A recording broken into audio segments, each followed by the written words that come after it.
SLSO.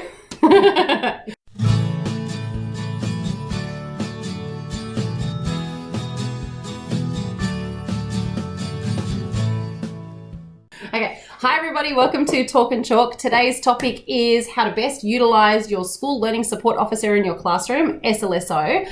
Another title, I guess you would call these teachers, used to be teacher's aide, and I think they call them teaching assistants in America. I think there's some different acronyms going around Australia, but in my context in New South Wales, in the public system, SLSO is the acronym.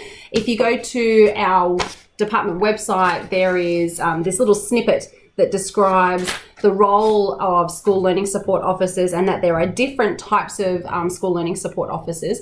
But what I wanted to do today was just get a raw, honest account and feedback from one of the lovely SLSOs that I have the privilege of working with, and just getting into a bit of detail in the hopes that it might help other teachers, or if you are someone who's considering becoming an SLSO or you're a new SLSO, maybe this stuff might help you along. You know what? Even if you've been an SLSO for 20 years, this might help you. So I've got... How many questions did I write down? Six? Yes, 6 questions. I think I had 7 questions that we formulated before doing this. So thank you. This is Mandy.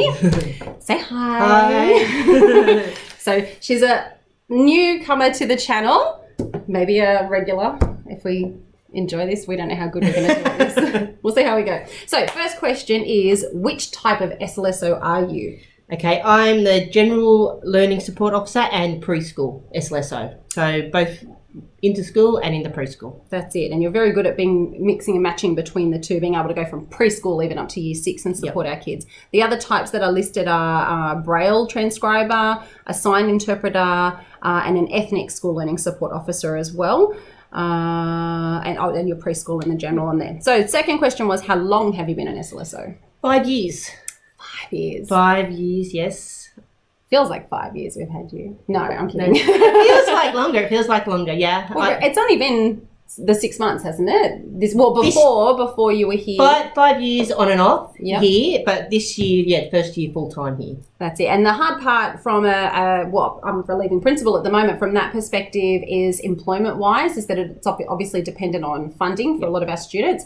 For preschool, that's an allocation for a preschool SLSO. So we have that number generated at our particular context. But when it comes to the ongoing nature in the mainstream, it's very much dependent on funding and the students that you've got. And we all know that not every kid that has an additional need generates funding, which is the hard part. So we often find other ways in our funding to be able to get you here. So I'm very, very glad we had the funding to keep you this year. Yes. Third question, what part of the job do you find is most rewarding?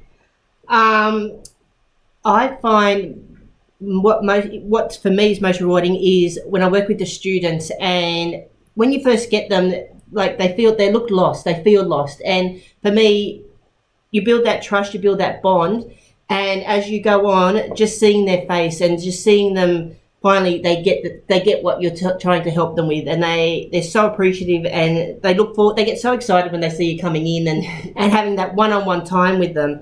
I love that it's flexible. Every day is different, and every day you come in, nothing's the same. It's the variety.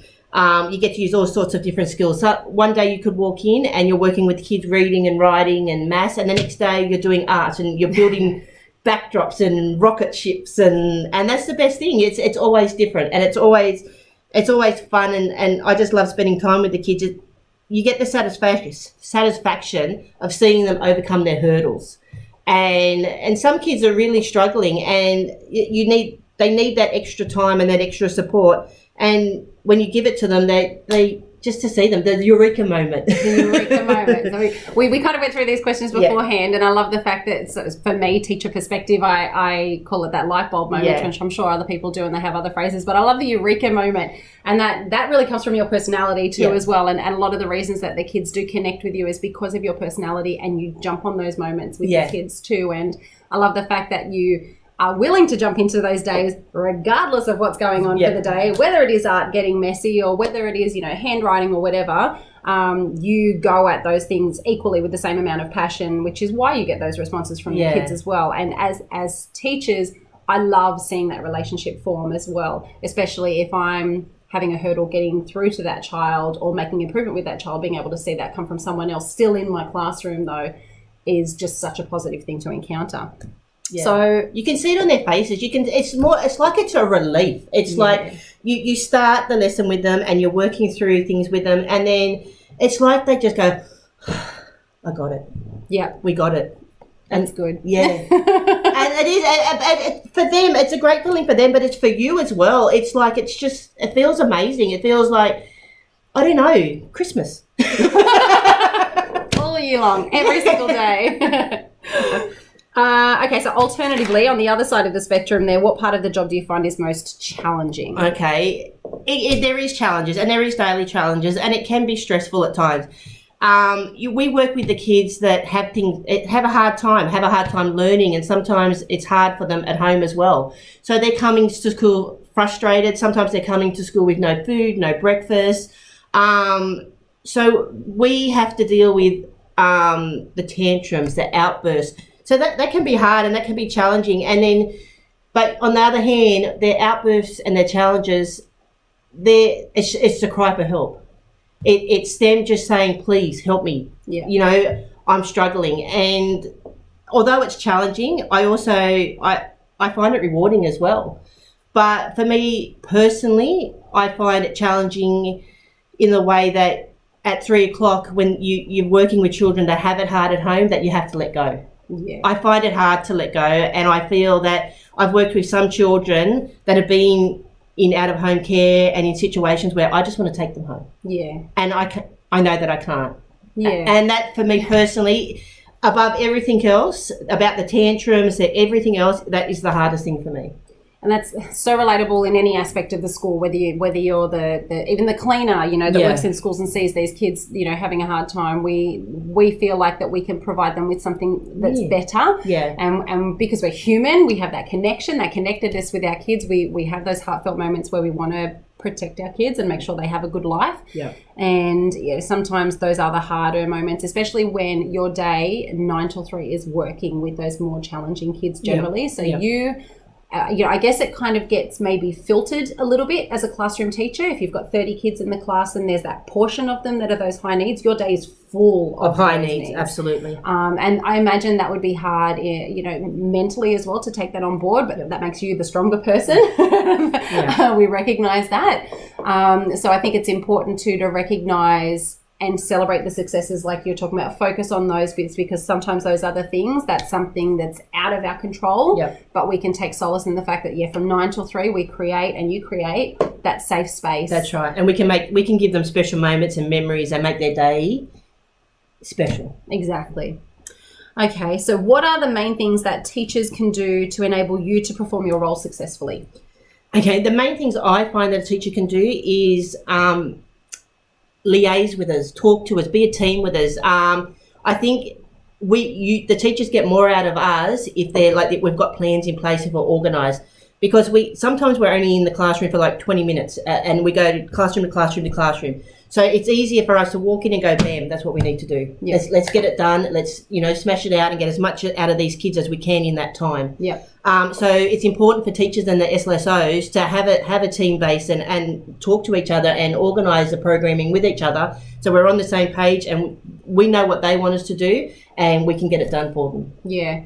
And from my point, what I've found most successful is having the backup resources as well ready to go. So like obviously programming, a couple of weeks ahead for what you're specifically trying to target, but then having that backup kit. So if I'm away, you can still come in and pick up with something to go on, or if I've suddenly been pulled off class or timetables have been changed or something, there's that backup set of games or books or whatever. Right. And that's where the communication comes in, where you talk to each other and liaise, and you're a team within a team.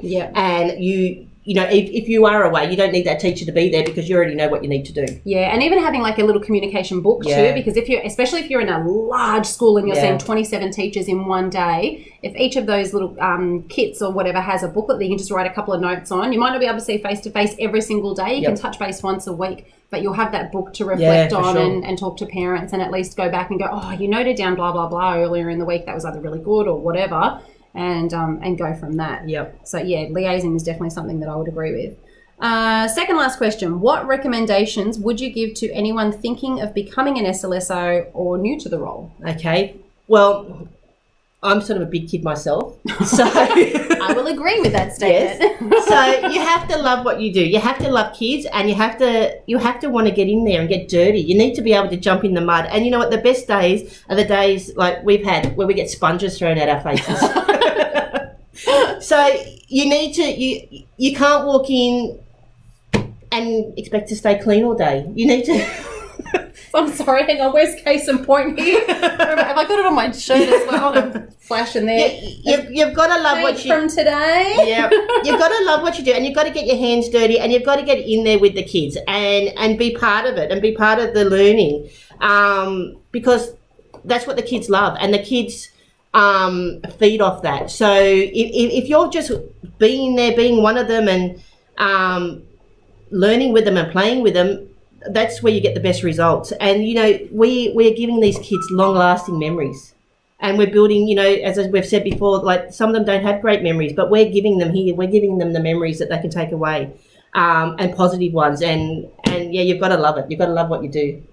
And part of our professional learning that we've done just recently is very much about wellbeing and connectedness, and the fact that building those teacher-student relationships. And this is a teacher here as well. This is an educator. Your SLSOs are educators as well. Having that connectedness is what will enhance their learning as well. Yeah. So those experiences are not flippant or shiny moments that are to be ignored. They're absolutely vital moments for our kids. So last one, do you have any recommendations for teachers who are unsure of how to best utilise an SLSO to support student or class needs? So we had liaising in there. And being prepared and being organised and like that's what like I said, working together as a team, being prepared, having things ready for us to do when we come in, because, you know, things change all the time and it's not a waste of time, but when you come in and you go, I'm here, I'm ready, and they're like, oh, I've got nothing, just go and read, or just go sharpen pencils or something like that, which is fine because, you know, it's very relaxing sharpening pencils. I don't mind doing that at all. But I just think it's time consuming and it's taking away from the learning if you're walking in and you're taking a teacher away to try and get resources and try and get things ready when you walk in. So basically just being prepared, working together, you're just going to get the most out of it. That's it. And I mean, if you go to this statement that's on the website too, that first key point in here in terms of the role statement is implement individual education programs, not sharpen pencils. Yeah. Because quite frankly, if I'm thinking of, you know, our budget, I can get the 6-year-olds to sharpen pencils exactly right. instead of paying for you to do that. Yeah. So that would be the ultimate thing there. And I also, as we talked about before, like we're an extra set of eyes. So it's great to have us in there when you've got like 30 kids in a classroom sometimes and you're really busy and like we're taking notes and feeding off each other. It's just, you get so much done and so much information from that. Yeah, definitely. And then that way too, you're another person that can provide immediate feedback to our kids too. It's not just that one person. It kind of almost in a way like lightens the load a little bit. You know, many hands make light work. So being able to utilize you directly with the kids like that is obviously going to be beneficial for their learning too. So hopefully this wasn't too scary for you. Thank you for joining in today. I'm going to leave it there. Hopefully this is helpful for you guys. Share this with any of your teachers, SLSOs, future SLSOs. And get dirty. And get dirty. Get in the mud. We need that on a shirt. Get in the mud, yep. All right. Thanks for watching, guys. Bye.